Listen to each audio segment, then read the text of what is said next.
E aí, galera, tudo bem? Tudo tranquilo? Tamo de volta, tamo voltando. Eu com esse visual aqui, a lá Galvão Bueno, fone grande, microfone. Mas é a forma, né? Foi a forma que eu encontrei da gente continuar tendo a nossa aula, continuar tendo os nossos conteúdos à medida que essa pandemia vai se desenvolvendo, essa pandemia vai continuando e de forma que a gente consiga trazer para vocês, continuar trazendo para vocês os conteúdos que a gente parou desde lá do momento em que a gente teve essa pandemia, né? Foi algo que rompeu com o nosso cotidiano, com a nossa rotina, e a gente está tentando aos poucos, de certa forma, se readaptar a essa nova rotina, essa nova realidade. Então a gente vai parar do ponto onde a gente parou, tá? Então a galera que está assistindo esse vídeo é para a galera do 7º ano, tá? A gente parou em climas do Brasil, tá? E a gente vai continuar falando de climas do Brasil, beleza? Então, essa aula é para a galera da 171, da 172, para a gente continuar falando sobre climas do Brasil, os tipos de clima do Brasil e também os fatores que vão influenciar o clima. Algumas coisas a gente já viu em sala de aula, mas a gente vai rever hoje, tá? Para contextualizar, para a gente poder entrar na matéria. Então, galera, é o seguinte. Hoje a gente vai começar a falar sobre... Ó, notificação aí pra gente aí, importante. Enfim, a gente vai começar a falar sobre climas do Brasil. E aí, vale a gente lembrar do que a gente já viu em relação a climas do Brasil, né? A gente já viu, né, os fatores estáticos que influenciam no clima, né? Altitude. Só para a gente relembrar o que é altitude. Altitude é a diferença, é a distância vertical, né, de qualquer ponto na superfície da Terra em relação ao nível do mar. Por exemplo, Potosí, na Bolívia, tem quase 4.000 metros de altitude, ou seja, fica 4.000 metros verticalmente distante do nível do mar. Tá? Então, a altitude ela vai influenciar o clima. Quanto maior a altitude, menor a temperatura. Vale a gente sempre lembrar disso. Quanto maior a altitude, menor a temperatura. Latitude, né? A latitude é a distância de qualquer ponto na superfície da Terra em relação à linha do Equador. Quanto maior a latitude, mais afastado do Equador e mais próximo aos polos. Portanto, quanto maior a latitude, menor a temperatura. Conforme eu vou me afastando da linha do Equador, vou me aproximando aos polos, né? O que acontece? A temperatura vai diminuindo. Quanto mais próximo do Equador, menor a latitude, a minha temperatura aumenta. E a distância do mar, o distanciamento do mar, que a gente vai chamar de maritimidade. Tá? O que é maritimidade e continentalidade? Maritimidade e continentalidade nada mais é do que o distanciamento do mar. Quanto mais próximo do mar, mais umidade. Quanto mais umidade, o que eu tenho também? Mais chuva, maior quantidade de água na atmosfera. Quanto mais afastado do mar, quanto maior a minha continentalidade, menos umidade. E aí, consequentemente, eu tenho um período de seca maior, podendo ser até um período longo do ano, beleza? E a gente tem também os fatores dinâmicos, que são as correntes marítimas, tá? Essas correntes marítimas, eu coloquei aqui as principais aqui da América do Sul. Existe uma infinidade de correntes marítimas, mas pra gente, a gente só se importa com as do Brasil, principalmente a corrente do Brasil e a corrente das Guianas, tá? A corrente de Humboldt também, mas nesse momento só a do Brasil e a das Guianas. O que vale a gente ressaltar? O que vale a gente falar, né? O que as correntes marítimas influenciam no clima? As correntes marítimas vão trazer com elas umidade, vão trazer com elas chuva, podem trazer períodos de estabilidade no tempo ou de instabilidade no tempo, né? Elas podem ser quentes ou frias, e aí, quanto mais quente, maior a possibilidade da ocorrência de fortes chuvas. Quanto mais fria, menor a quantidade de chuva, porque a gente sabe que para ter chuva a gente precisa de dois elementos básicos, água e calor. Água, né, obviamente, na superfície terrestre, e calor para fazer essa água evaporar. Quanto mais fria essa água, maior a dificuldade em evaporar, maior vai ser o período de estiagem, menos chuvas a gente vai ter. Se essa corrente ela é úmida, né? Se ela é, melhor dizendo, quente, vai evaporar e, consequentemente, vai chover, beleza?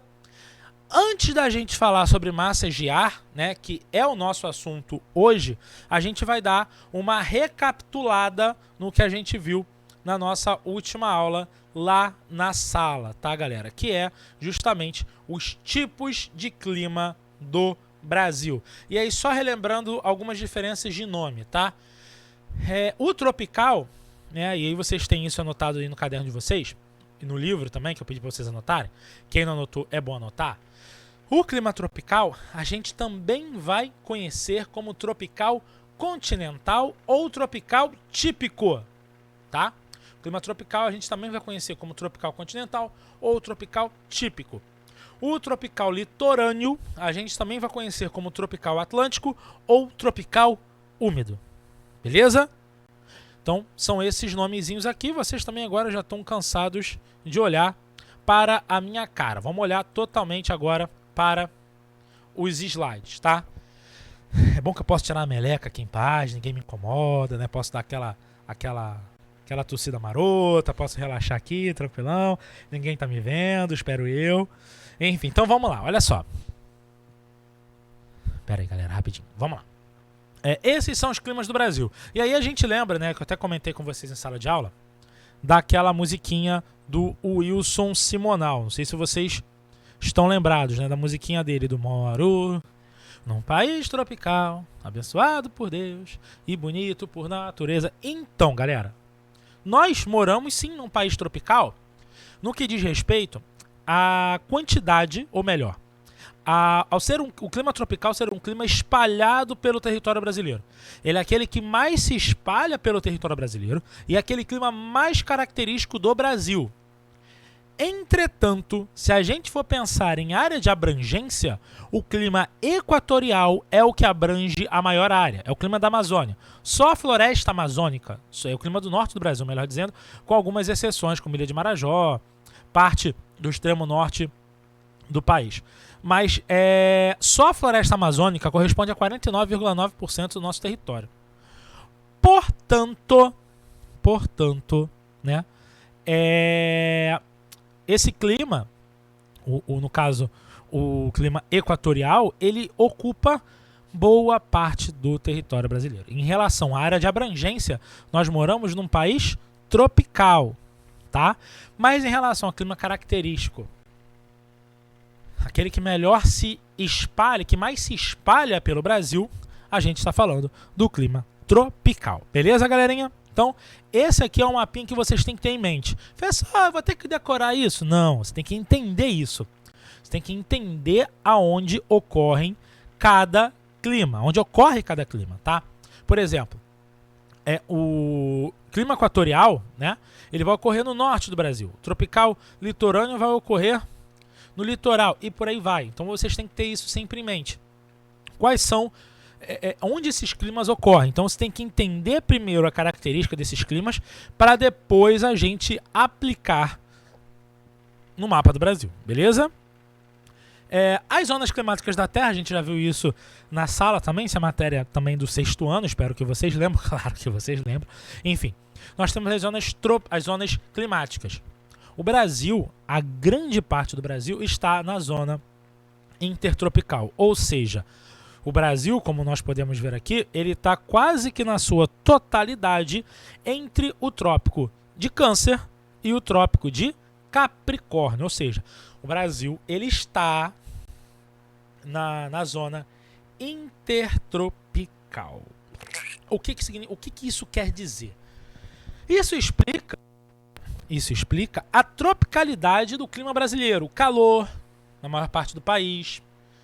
Umidade, principalmente no litoral, né? A questão, inclusive, do nosso potencial, da nossa potencialidade para a agricultura. Então, isso explica muita coisa. Então, a gente tem quase toda a totalidade do Brasil. Toda a totalidade é redundante, né? Subir pra cima, descer pra baixo, hemorragia de sangue, enfim. Botafoguense, Chorão, essas coisas. Mas olha só. Quase toda a totalidade do território brasileiro está na zona intertropical. Exceto o sul do Brasil. Isso explica por que o sul do Brasil é a região mais fria do país. Isso explica por que o sul do Brasil nós temos, por exemplo, incidência de neve na Serra de Santa Catarina, na Serra do Rio Grande do Sul. A gente tem um clima mais ameno durante o verão, embora faça calor. Como eu comentei com vocês, Porto Alegre no verão, a galera chama de Forno Alegre. É quente, faz calor. Então, é bom a gente também não pensar lá somente no lugar frio. Faz calor, só que faz um calor no verão. No inverno as temperaturas caem bastante, tá? Mas a gente vai falar especificamente do clima subtropical. Vamos falar por partes, tá? Galera, clima equatorial, e aí só a gente relembrando, clima equatorial, o clima que abrange a maior parte do norte do Brasil, tá? É o clima que vai abranger a Amazônia. Característica do clima equatorial são temperaturas médias elevadas, tá? Durante o ano todo faz muito calor, tá?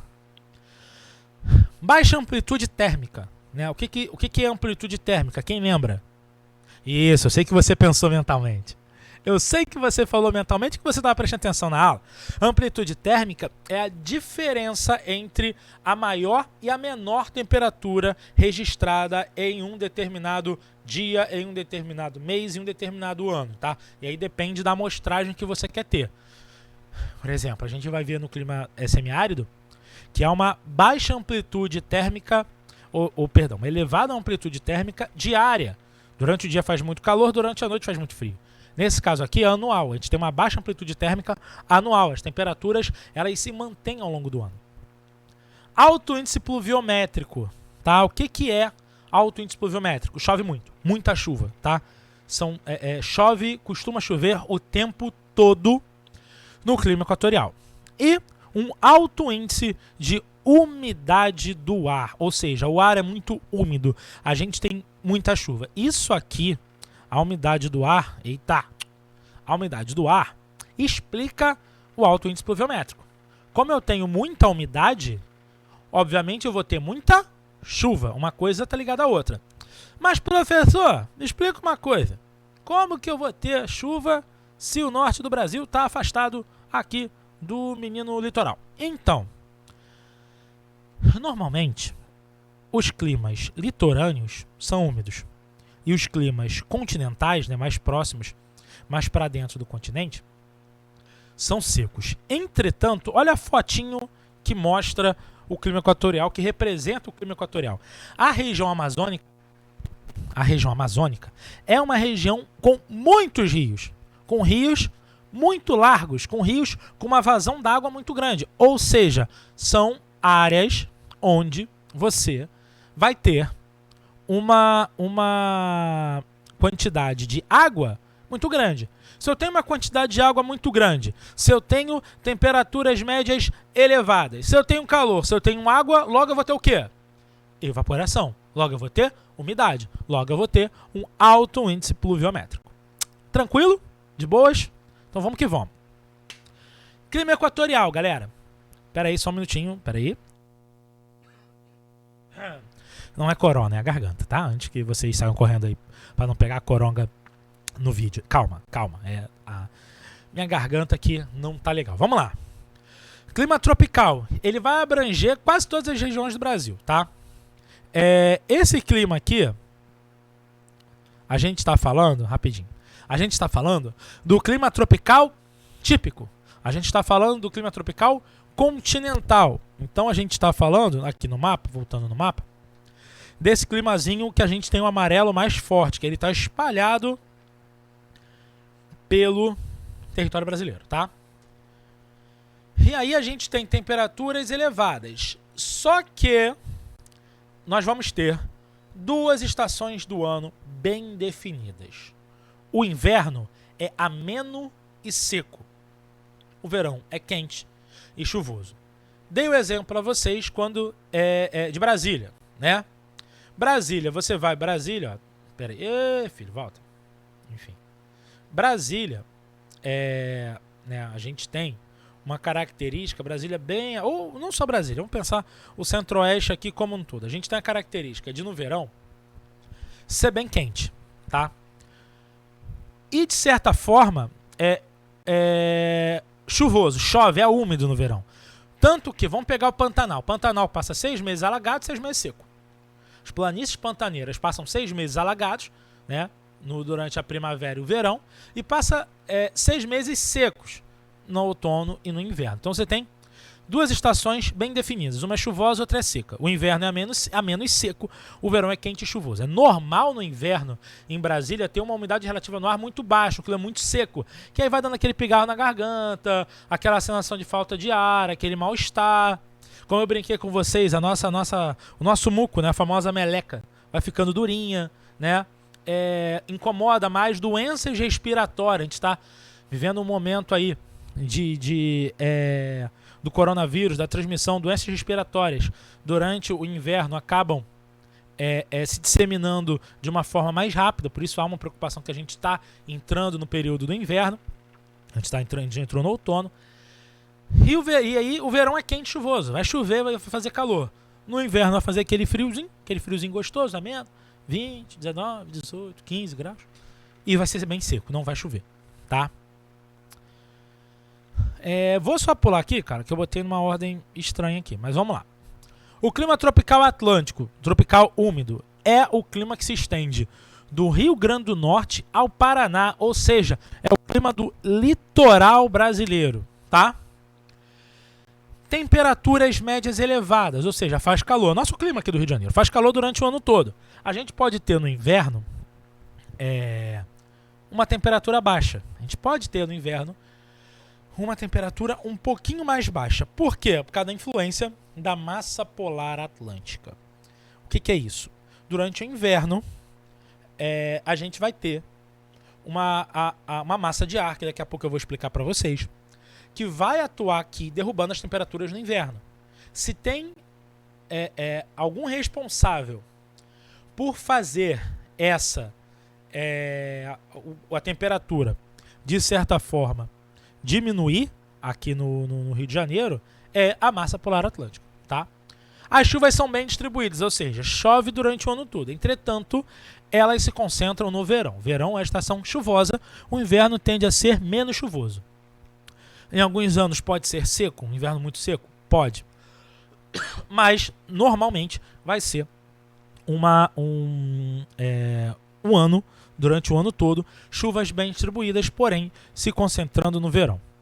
O tropical de altitude é um clima semelhante ao clima tropical. Ele apresenta temperaturas mais amenas. Ele é muito parecido com o clima tropical, só que ele não é tão quente no verão e no inverno ele tende a ser mais frio. Grande exemplo de clima tropical de altitude é a região de Petrópolis, tá?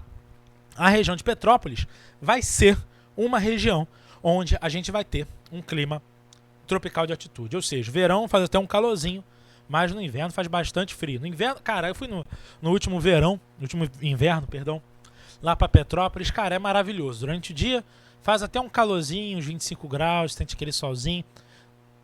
E de noite, você vai sentindo um certo frio mesmo, de botar casaco, botar gorro, enfim, é bem interessante, é bem legal o clima tropical de altitude, tá? Tem uma temperatura amena, porém no inverno faz um friozinho e faz um friozinho bom, tá? São as áreas mais elevadas, as áreas com maior altitude da região sudeste, beleza? Vamos lá. Clima semiárido, né? Abrange o sertão nordestino. Temperaturas médias elevadas, chuvas escassas e irregulares. O que significa isso? Muito quente, pode até anotar isso aí no seu caderno. Clima semiárido, a principal característica é ser quente e seco. Muito quente e muito seco, tá? Essa é a característica do clima semiárido, beleza? Quente e seco. Amplitudes térmicas elevadas. Amplitude térmica diária é elevada. Por que a amplitude térmica diária é elevada? Eu tenho certeza que alguém sabe. Semelhante com o que acontece no deserto. Porque no deserto, durante o dia é muito quente, durante a noite é muito frio. Quem sabe? Isso, muito bem. Isso aí mesmo que você falou. Ausência de umidade. É uma região seca. Se é seco, eu não tenho umidade. A umidade, ela faz o quê? A umidade, ela tem a capacidade de reter calor. Tá? Se a umidade retém calor, logo, se eu não tenho umidade, durante o dia o sol está lá, mandando calor para a superfície. O sol está lá, mandando calor para a superfície e tal. E aí, quando a gente chega à noite, esse calor ele é dissipado, ele volta para a atmosfera, ele não fica na superfície terrestre. E aí o que acontece? As temperaturas caem. Não cai igual no deserto, que você tem 50 graus para zero, né? Assim, uma amplitude térmica absurda, diária. Mas você tem uma amplitude térmica de 35 para 25, para 23, ou seja, uma amplitude térmica às vezes superior a 10 graus num dia, que é uma amplitude térmica alta, tá? Principalmente se tratando de uma amplitude térmica diária. Mas o clima semiárido tem essa característica, tá? De ser um clima quente e seco.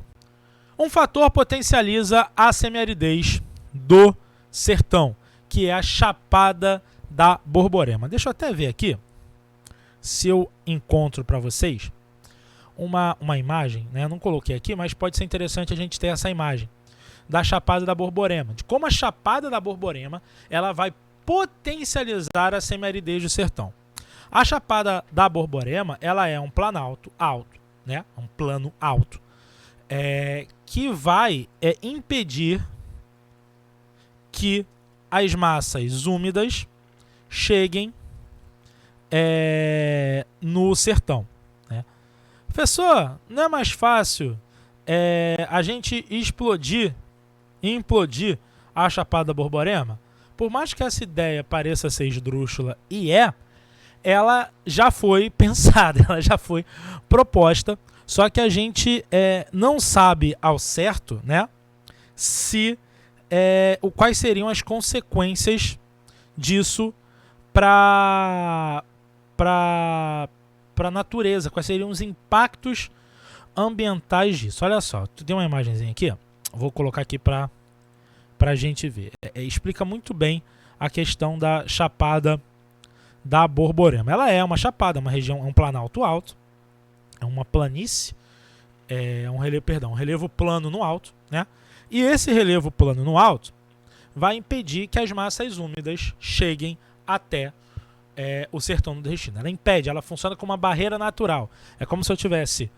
Imaginem que eu sou uma massa de ar. E aqui eu estou andando, de repente eu encontro uma barreira natural e eu não consigo ultrapassar essa barreira natural, tá? Então, deixa eu só ampliar aqui pra gente ver bonitinho o que acontece, por que impede, essas massas impedem, ou melhor, as massas úmidas não conseguem chegar no sertão. Olha só, presta atenção. Aqui a gente tem a Chapada da Borborema. Reparem a diferença em relação à chuva. Isso aqui é uma imagem de uma previsão do tempo mostrando que o litoral do Nordeste, né, no litoral do Nordeste a gente tem um período de chuvas. Entretanto, no sertão, né, a gente tem um período de seca. Por quê? Porque a Chapada da Borborema, que está aqui nessa linha, né, não é uma linha reta, obviamente, mas ela impede que as massas úmidas vindas do oceano cheguem até o sertão nordestino. A pouca chuva que chega no sertão nordestino vem do norte do Brasil, tá? Vem da região amazônica. Então, a Chapada da Borborema ela é um potencializador da semiaridez do sertão. Beleza? Tranquilo? E aí depois de um trabalhinho eu vou explicar isso melhor para vocês, que eu vou passar um trabalhinho maroto para vocês aí não ficarem correndo para cima e para baixo, atentando com o juízo dos pais de vocês. Olha só, para a gente encerrar o clima subtropical, como eu tinha falado com eles. Como ele se localiza abaixo do Trópico de Capricórnio, ele não está na zona intertropical. O clima subtropical, o sul do Brasil, está na zona temperada do sul. Tá? Ou seja, aonde você vai ter temperaturas mais baixas. Chuvas bem distribuídas o ano todo e você tem um verão quente, quente, é mais ameno do que o nosso, mas é quente, porém úmido. E no inverno a gente vai ter um clima frio, muito frio, tá? Também úmido. Normalmente úmido, pode ter algum período de estiagem, como a gente teve recentemente, mas normalmente é úmido, tanto que na Serra de Santa Catarina, na Serra do Rio Grande do Sul, é comum nevar. Inclusive, eu acho que eu contei a história para vocês de quando eu fui a Gramado, cheguei a Gramado numa terça-feira, tinha nevado no domingo. Pois é. Então, eu dei esse azar, mas é um clima que é comum você nas áreas mais altas, nas altitudes mais elevadas, você ter a presença de neve, geada e por aí vai, tá? Então, esses são os climas do Brasil. Em relação ao climograma, galera, eu passei para vocês o climograma em sala de aula. Lembra do Jason? Aqui, ó, Jason aqui, ó. Jason. O climograma, ele é um gráfico que vai mostrar pra gente as médias térmicas e as médias pluviométricas, tá? As médias térmicas medidas em graus Celsius, as médias pluviométricas medidas em milímetros através de um aparelho chamado pluviômetro, tá? Que eu já dei o exemplo para vocês em sala de aula, mas de repente vale a gente ver aqui também, aproveitando esses recursos que nós temos, né? A gente vê também um pluviômetro. Pluviômetro, eu tinha até um pluviômetro em casa, mas enfim, não vou achar. Professor, você é uma pessoa desorganizada? Sim. Um pluviômetro, né? Ele é um aparelhinho que vai ajudar a gente a medir a quantidade de chuva. Olha, achei umzinho aqui igual ao meu, inclusive. Enfim, o pluviômetro, galera, ele é um produto, ele é um aparelhinho que vai servir pra gente medir a quantidade de chuva. O que é o pluviômetro? O pluviômetro, eu vou abrir essa página aqui mesmo, mais fácil, só pra gente entender direitinho. O pluviômetro é esse aparelhinho daqui que ele vai mostrar pra gente a quantidade de água, né, a quantidade de chuva que caiu em determinada região. Você bota esse aparelhinho preso sobre numa haste, né? E conforme a chuva vai acontecendo, a água vai entrando nesse recipiente e vai enchendo esse recipiente. Por exemplo, tivemos água até aqui, né, onde está o cursorzinho do mouse. Significa que a gente teve 70 milímetros de água, né? Essa imagem aqui mostra direitinho pra gente como é que o pluviômetro ele fica. Ele fica preso numa haste e conforme a água vai enchendo aqui, a gente vai sabendo qual é a média pluviométrica de determinado lugar. Beleza? Tá aqui o pluviômetro, tá aqui como ele é aplicado. Tranquilo? Show de bola? Voltemos ao nosso slide. Climograma da região equatorial, tá? Já aqui de uma cidade chamada Alpes, melhor dizendo, no Amazonas. A gente tem uma média de temperatura elevada, 25, 26 graus de média, é uma média elevadíssima, tá? Uma variação pequena e você perceba que as chuvas elas são constantes, tá? Clima tropical continental, ó, o que eu tinha falado com vocês, ó. Temperatura alta durante o verão, janeiro, fevereiro, março, novembro, dezembro, né? Que a gente tem primavera, verão, né? Março a gente sai do verão, entra no outono, são as águas de março fechando o verão. A promessa divina no meu coração. Enfim, promessa de vida, né? Enfim, depois você joga no Google aí a música aí que é bonitinha. Então a gente tem o climograma, a linha, né? A linha sempre vai indicar a temperatura. Então, você tem uma queda de temperatura muito grande aqui nos meses de junho, julho e agosto, né, no inverno. A mesma coisa acontece com as médias pluviométricas. Você perceba que elas vão aumentando, né, durante os meses mais quentes, mas no frio, nos meses do inverno, a média pluviométrica cai bastante, tá? O tropical de altitude é a mesma coisa, olha só.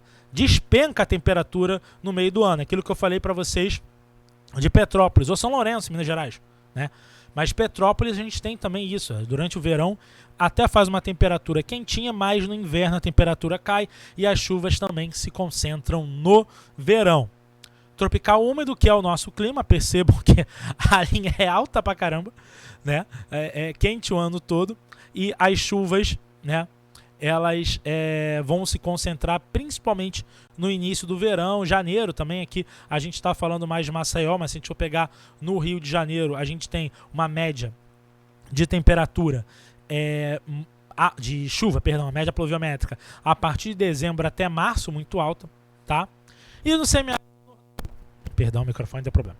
E no semiárido nordestino, que a gente tem uma temperatura que permanece elevadíssima, porém, olha a média pluviométrica. Praticamente não chove. É uma chuva muito fraca que normalmente não adianta muito para a agricultura, não adianta muito para as pessoas. E a gente vive o problema das secas no sertão nordestino, que quando a gente for estudar especificamente a região nordeste, a gente vai aprofundar sobre as questões sociais que existem em relação à seca no Nordeste. Beleza? Subtropical úmido, né? Em áreas mais elevadas, você percebe que são invernos mais rigorosos. Isso aqui, São Francisco de Paula, é na Serra Gaúcha. Você tem uma temperatura alta você tem uma média pluviométrica alta durante o ano todo, só que a média térmica ela é baixa, tem 18 no verão, e ela é tão baixa que a gente nem enxerga que ela cai abaixo de 14 graus durante o inverno. Beleza? Olha só, eu vou parar essa aula por aqui, mas eu já vou disponibilizar a nossa segunda parte dessa aula, vamos dizer assim, que é o segundo tempo, só pra gente beber uma água, descansar, vocês também darem um respiro aí. Vocês vão jogar uma partidinha de FIFA ou de Free Fire e vão voltar. Só uma. Free Fire não, que é muito violento. A gente vai falar de massagear, tá? Nossa próxima aula, tá? Será massagear. E aí, por favor, fiquem atentos. Tenham isso anotado em algum lugar pra gente continuar nossa aula. Esse slide, galera, eu vou estar disponibilizando para vocês lá na plataforma da Moderna Compartilha, lá no famoso LMS, tá? Lá também eu vou disponibilizar esses vídeos e vou passar as atividades referentes a essa matéria que vocês vão me encaminhar, e é claro que tudo isso que vocês estão fazendo vai valer ponto para nossa querida V1. Tranquilo, galera?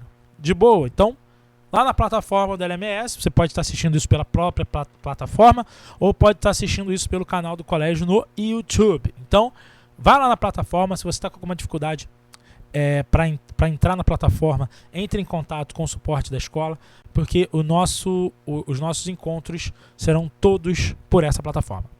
Beleza, galerinha? Então, é isso, tá? Eu ainda hoje vou disponibilizar para vocês a nossa segunda parte, que é a parte referente a climas do Brasil, tá? A gente vai falar sobre climas do Brasil e aí, na próxima, ainda sobre climas do Brasil, só que a gente vai falar sobre massagear, tá? Ainda sobre climas do Brasil, mas a gente vai falar sobre massagear, é o mesmo assunto, então, por favor, tenham tudo anotado.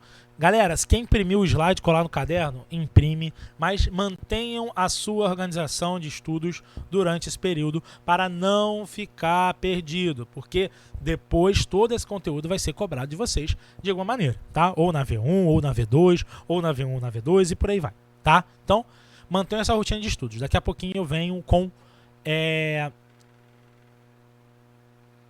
massagear. Rapaz, deu um branco agora, hein? Deu um branco aqui na mente. Massagear. A gente volta com a nossa segunda parte da aula de climas do Brasil. Valeu, galerinha.